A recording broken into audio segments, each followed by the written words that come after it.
Welcome to VVP9 News Channel.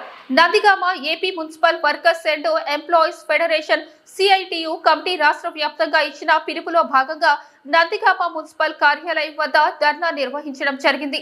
ఈ ధర్నా నిర్దేశించి CITU NTR జిల్లా కార్యదర్శి K. గోపాల్ మాట్లాడుతూ 12వ CRCని వెంటనే ప్రకటించి మున్సిపల్ కార్మికులందరికీ CRC గీతాలు చెల్లించాలని డిమాండ్ చేస్తూ 18వ తేదీ రాష్ట్ర వ్యాప్తంగా మున్సిపల్ పట్టణాల్లో ధర్నాలు, 23వ తేదీ విజయవాడలో జరిగే ధర్నాలు జయప్రదం చేయడం, రాష్ట్రంలో ఉద్యోగులు ఉపాధ్యాయులతో పాటు లక్షలాది మంది ఒప్పంద కార్మికులు 12వ CRC కోసం ఎదురు చూస్తున్నారు.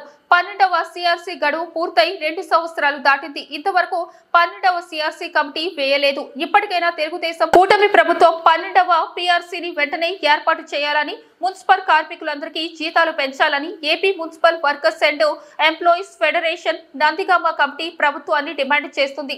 గత జూలైలో జరిగిన సమ్మె కాలానికి జీతం చెల్లిస్తానని ప్రభుత్వం హామీ ఇచ్చింది, కానీ నేటికి జీతం చెల్లించలేదు. గతంలో 17 రోజులు సమ్మె జరిగిన సందర్భంగా నాటి ప్రభుత్వం హామీ ఇచ్చింది, ఇంతవరకు అమలు కాలేదు. నందిగామ పట్టణంలో పెరిగిన నివాస ప్రాంతాలకు అనుగుణంగా కార్మికుల సంఖ్య పెంచాలి. ప్రభుత్వం బ్యాంక్ అకౌంట్ లో మారుస్తుంది. కార్మికుల సంతకంతో పని లేకుండా కార్మికులందరికీ అకౌంట్ ఇచ్చేలా చర్యలు తీసుకోవాలి. ఈ కార్యక్రమంలో మున్సిపల్ వర్కర్స్ యూనియన్ అధ్యక్షులు దానవరపు సైత, సడిలేషన్ నరేష్, పుట్ట మాణిక్యం, రాజరత్నం, బేబీ, రుద్దమ్మ, నాగరాజు, సతీష్ తదితరులు పాల్గొన్నారు.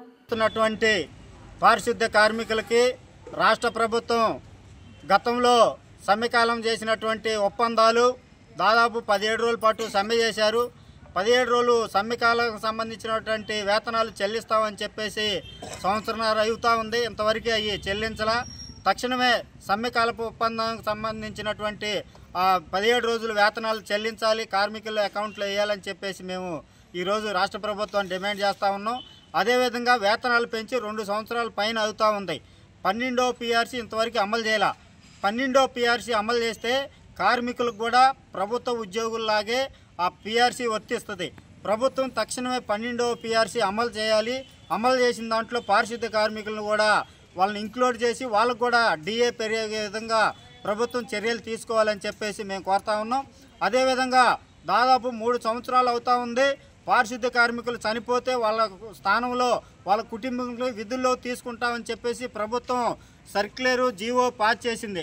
ఇంతవరకు వాళ్ళ కుటుంబ సభ్యులను ఎక్కడా కూడా విధుల్లోకి తీసుకోవట్లా. తక్షణమే విధుల్లోకి తీసుకోవాలని చెప్పేసి మేము డిమాండ్ చేస్తూ ఉన్నాం. అదేవిధంగా నందిగామ పట్టణంలో ప్రజలు పెరిగారు, అట్లాగే మొత్తం ఏరియా పెరిగింది, జనాభా సంఖ్య పెరిగింది.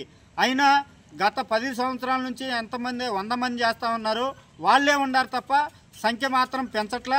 ఇప్పుడు పెరిగిన ధరలకు అనుగుణంగా కానివ్వండి, వాళ్ళ మీద పని భారం పెరుగుతూ ఉంది. అందుకనే మన కార్మికులకు సంబంధించి అదనంగా కార్మికుల్ని తీసుకోవాలి. ఏరియాలు పెరిగినాయి, పని భారం పెరుగుతూ ఉందని చెప్పేసి కూడా ఈ సందర్భంగా ప్రభుత్వానికి డిమాండ్ చేస్తా ఉన్నాం. అదేవిధంగా సంక్షేమ పథకాలకు సంబంధించి కూడా వాళ్ళకి వర్తించట్లా. ఇప్పుడు ఆటో మిత్ర, వాహన మిత్ర కానివ్వండి, తల్లికి వందనం కానివ్వండి, అట్లాగే వాళ్ళకి స్కాలర్షిప్లు, SC STలకు సంబంధించి కరెంటు బిల్లు ఇవన్నీ కూడా ఈరోజు వాళ్ళకి అమలు కావట్లేదు.